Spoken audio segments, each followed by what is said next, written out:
Hello viewers and welcome to part 3 of the mini series on Waqf system. अब हमने अपने पहले 2 पार्ट में आपको बताया है कि इंडिया में वक्फ सिस्टम की शुरुआत कहाँ से हुई थी, कौन सी इनिशियल प्रॉपर्टीज थी जिसे वक्फ डिक्लेयर किया गया था। और यहाँ पर भी 2 एरा में ये पार्ट्स डिवाइडेड थे। एक तो था प्री इंडिपेंडेंस एरा, आज़ादी के पहले कौन से वक्फ एक्ट्स थे, उन्होंने क्या लीगल बैकिंग दी थी वक्फ सिस्टम्स के मैनेजमेंट को, वो सब हमने देखा है। और वहीं दूसरी तरफ हमने देखा है कि आज़ादी मिलने के बाद से कौन से वक्फ एक्ट्स थे और उन्होंने कौन सी नई बातें बोली थी। अब पिछले वीडियो में हमने एक एक्ट की बात बहुत ही डिटेल में की थी, which was the Waqf act 1954। इस एक्ट ने पहली बार स्टेट वक्फ बोर्ड्स और सेंट्रल वक्फ काउंसिल का पॉइंट उठाया था, इम्प्लीमेंट करवाया था। उसके बाद से ही ये दोनों बॉडीज डेवलप हुई थी और इसी एक्ट में पहली बार वक्फ बाय यूजर कंसेप्ट भी यूज हुआ था। अब इस एक्ट में कई सारे अमेंडमेंट्स हुए थे, हमने वो सब भी देखा था, पर इस वीडियो में हम जिस एक्ट की बात करने वाले हैं वो है वक्फ एक्ट 1995। ये वही एक्ट है जिसमें अब जाकर सेंट्रल गवर्नमेंट ने कई सारे अमेंडमेंट्स और चेंजेस किए हैं और जिसके बाद अब हमारे सामने एक नया एक्ट आ गया है, वक्फ अमेंडमेंट एक्ट 2025। तो 1995 एक्ट के कई सारे सेक्शंस को अनकॉन्स्टिट्यूशनल, इलीगल और ड्रैकोनियन अभी की करंट सेंट्रल गवर्नमेंट ने कहा था, जिसकी वजह से ही वो मजबूर हो गए थे एक नया एक्ट पेश करने में।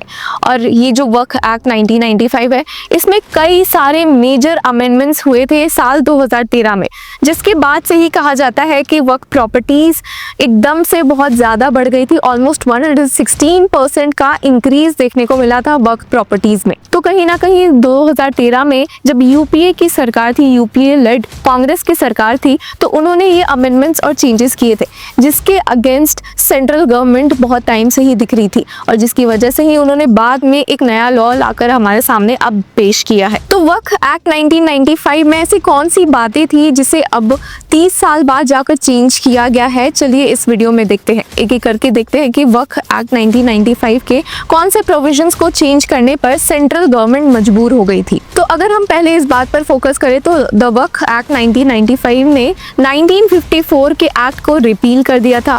इसमें कई सारी मेजर बातें कही गई है, जिसमें से कुछ है। This was enacted to govern the administration of waqf properties in India. It provides for the power and functions of the waqf council, the state waqf boards and the chief executive officer and also the duties of mutawalli. तो आपको बता दें कि यहाँ पर CO का जो concept है, चीफ एग्जीक्यूटिव ऑफिसर का, वो पहली बार इस एक्ट के जरिए आया है। इस एक्ट ने वक्फ ट्रिब्यूनल्स को भी क्रिएट किया, वो है special courts with powers similar to civil courts. और एक और इम्पॉर्टेंट पॉइंट यहाँ पर ये है कि ये जो ट्रिब्यूनल्स है, इनके ऑर्डर्स जो है, जो जजमेंट्स रहते हैं, वो फाइनल रहते हैं, आप उसको अपील या चैलेंज नहीं कर सकते। एक यही बहुत ही मेजर सेटबैक ही सेंट्रल गवर्नमेंट को इस एक्ट में लगा था, जिसकी वजह से अब उन्होंने इस एक्ट को कम्प्लीटली ट्वीक कर दिया है। तो हम चलते हैं अब बेयर एक्ट की तरफ, जहाँ पर वक्फ बाय यूजर थोड़ा प्रॉपर सेंस में अब जाकर हमारे सामने आया है। यहाँ पर ही हम देख सकते हैं कि वक्फ का जो डेफिनेशन दिया है उसमें लिखा है, waqf means the permanent dedication by any person of any movable और immovable property for any purpose recognized by the Muslim law as pious, religious or charitable and includes a waqf by user. But such waqf shall not cease to be a waqf by reason only of the user having ceased irrespective of the period of such cessor. पिछले पुराने कई acts में देखा है कि preliminary survey of वक्फ होता है और इसमें स्टेट गवर्नमेंट अपॉइंट करती है कमिश्नर्स को, जो कि वक्फ प्रॉपर्टी का वक्फ का सर्वेस करेंगे। अब इसमें जो एक मेल एडिशन हुआ था 2013 के अमेंडमेंट से, वो ये था कि स्टेट गवर्नमेंट इस कॉस्ट ऑफ सर्वे को बियर करेगी। इसके पहले तक वक्फ बोर्ड ही मुतावली जो थे, जो वक्फ फंड मिलता था, वो बेयर करते थे। बट इस 2013 के अमेंडमेंट से ये हुआ है कि the total cost of making a survey including the cost of publication of the list और list of auqaf under this chapter shall be borne by the state government. ये तो बात हुई सर्वे और उसके कॉस्ट ऑफ सर्वे की। अब आते हैं सेंट्रल वक्फ काउंसिल पे, एस्टैब्लिशमेंट और इसमें कौन कौन से मेंबर्स हो सकते हैं। तो यहाँ पर बहुत ही साफ शब्दों में लिखा हुआ है कि the council shall consist of the union minister in charge of Waqf ex official chairperson,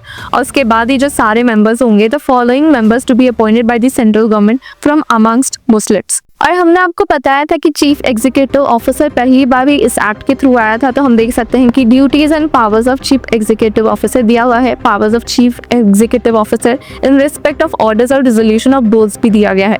तो ये एक इम्पोर्टेंट पोस्ट डेवलप किया गया था इस एक्ट के थ्रू। पर वहीं इस एक्ट में रजिस्ट्रेशन ऑफ वक्फ प्रॉपर्टी भी दी हुई है। अब तक हमने अपने सारे जो पार्ट्स है इस मिनी सीरीज के, उसमें हर एक्ट में ये देखा है कि रजिस्ट्रेशन के बाद हर एक्ट में ही दी गई है। तो यहाँ पर भी रजिस्ट्रेशन ऑफ वर्क प्रॉपर्टी दी गई है कि कैसे रजिस्ट्रेशन होगा। एप्लीकेशन फॉर रजिस्ट्रेशन मुतावली करेंगे जो कि केयर टेकर होते हैं, और इसके लिए क्या क्या डॉक्यूमेंट्स देने पड़ेंगे, सब कुछ यहाँ पर बहुत साफ शब्दों में लिखा हुआ है। इस एक्ट का जो सबसे मोस्ट कंट्रोवर्शियल सेक्शन है वो है section 40, decision if a property is Waqf property. तो यहाँ पर वक्फ बोर्ड्स को बहुत ज्यादा पावर मिली हुई थी अभी सेंट्रल गवर्नमेंट के अकॉर्डिंग, जिन्होंने इस सेक्शन को कम्प्लीटली रिमूव कर दिया है। इस सेक्शन के थ्रू वक्फ बोर्ड को अगर यही लगे कि कोई प्रॉपर्टी शायद वक्फ की है और उसमें डॉक्यूमेंट्स भी ना हो, कुछ प्रॉपर प्रूफ भी ना हो, फिर भी वो वक्फ प्रॉपर्टी खुद ब खुद डिक्लेयर हो जाएगी। यहाँ पर दिया गया है द बोर्ड में itself collect information regarding any property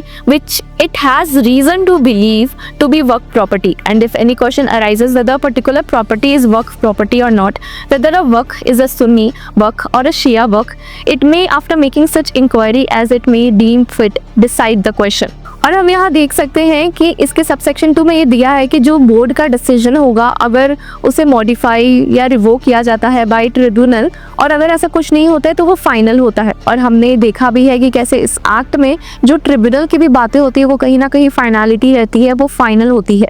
अब इसके बाद हम आते हैं चैप्टर 8 पे जो कि जुडिशियल प्रोसीडिंग से डील करता है, और यहीं पर कॉन्स्टिट्यूशन ऑफ ट्रिब्यूनल दिया गया है, वक्फ ट्रिब्यूनल की बात कही गई है। तो कहा गया है कि स्टेट गवर्नमेंट जितने चाहे उतने ट्रिब्यूनल्स फॉर्म कर सकती है, उसमें कुछ सिलेक्टिव मेंबर्स होने चाहिए जो यहाँ पर दिया हुआ है। One person shall be a member of the state judicial service holding a rank not below that of a district sessions और सिविल जज class 1 who shall be the chairman. One person who shall be an officer from the state civil services equivalent in rank to that of the additional district magistrate member.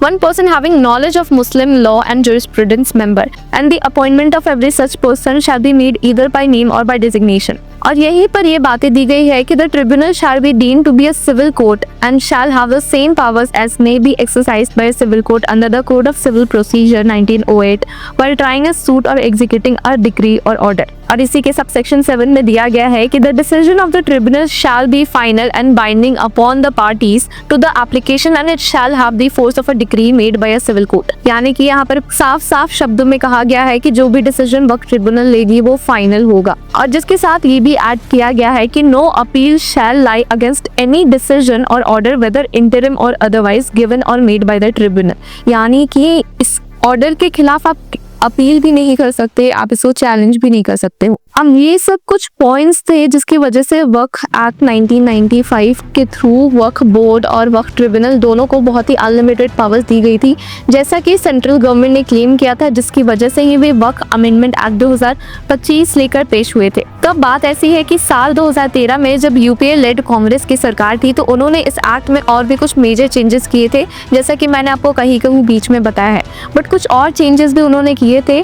104 के subsection ए और B को add किया गया था 2013 के amendment से। 104 A कहता है prohibition of sale, gift, exchange, mortgage और transfer of waqf property notwithstanding anything contained in this act or any other law for the time being in force or any work deed, no person shall sell, gift, exchange, mortgage or transfer any movable or immovable property which is a work property to any other person। तो कहीं ना कहीं कहा गया है कि once a work always a work. अगर एक वर्क प्रॉपर्टी बन गई है तो उसे बाद में बेचा नहीं जा सकता, मॉर्टगेज नहीं किया जा सकता, गिफ्ट नहीं किया जाता, एक्सचेंज नहीं किया जा सकता। ये सारी बातें बहुत साफ तरीके से सेक्शन 104 ए में दी गई है। और वहीं सेक्शन 104 बी भी एक बहुत इंपॉर्टेंट पॉइंट रेस करता है। वो कहता है कि रिस्टोरेशन ऑफ वर्क properties and occupation of government agencies to Waqf board. यानी कि जो प्रॉपर्टी गवर्नमेंट एजेंसी द्वारा ऑक्यूपाइड की गई है, जो कि वक्फ प्रॉपर्टी थी, तो वो वापस से वक्फ बोर्ड के पास आ जानी चाहिए। सेक्शन में लिखा है कि if any Waqf property has been occupied by the government agencies, it shall be returned to the board or the mutawalli within a period of 6 months from the date of the order of the tribunal. अब इस act का एक बहुत ही controversial point भी था section 104, जिसमें ये कहा गया था कि application of act to properties given और donated by persons not professing Islam for support of certain work. अब इस एक्ट में यहाँ पर ये कहा गया है कि इस्लाम प्रैक्टिस नहीं करने वाले भी, मतलब नॉन मुस्लिम मेंबर्स भी वक्फ डोनेट कर सकते हैं, वक्फ प्रॉपर्टीज दे सकते हैं। अगर 2013 के अमेंडमेंट्स पर थोड़ा ध्यान से फोकस करें तो उसमें काफी सिग्निफिकेंट चेंजेस इंट्रोड्यूस किए थे। पहला तो ये था कि it created 3 member Waqf tribunals including a Muslim law expert, जैसा कि हमने देखा, रिक्वायर्ड 2 वुमेन मेंबर्स और ईच स्टेट वक्फ बोर्ड, ये भी एक मेजर चेंज किया गया था। प्रोहिबिटेड द सेल और गिफ्टिंग ऑफ वक्फ प्रॉपर्टीज, फिर increase the lease period of waqf properties from 3 years to 30 years for better use. तो ये सारे चेंजेस हमें देखने को मिले थे। अब जो नया एक्ट आया था उसका काफी पॉलिटिकल इम्प्लीकेशंस भी था, पॉलिटिकल वर्ल्ड में भी काफी चेंजेस देखने को मिले थे। और यूपी लेड कांग्रेस सरकार जिसने कि 2013 में अमेंडमेंट्स लाए थे, उनका ये पॉइंट था कि जब 1995 और 2013 में भी जो चेंजेस या एक्ट लाए गए हैं उसे बीजेपी ने सपोर्ट किया था, तो अब क्यों वो 2024 में ये कह रही है कि नहीं, इस एक्ट को पूरा रफा दफा करने की ज़रूरत है और एक नए एक्ट की ज़रूरत है। तो ये तो सारी बातें थी 2013 अमेंडमेंट तक की। और अब हम नेक्स्ट एपिसोड में ये देखेंगे कि असल में क्या चेंजेस लाए हैं सेंट्रल गवर्नमेंट ने नए एक्ट में। Till then, keep supporting and following Law Chakra.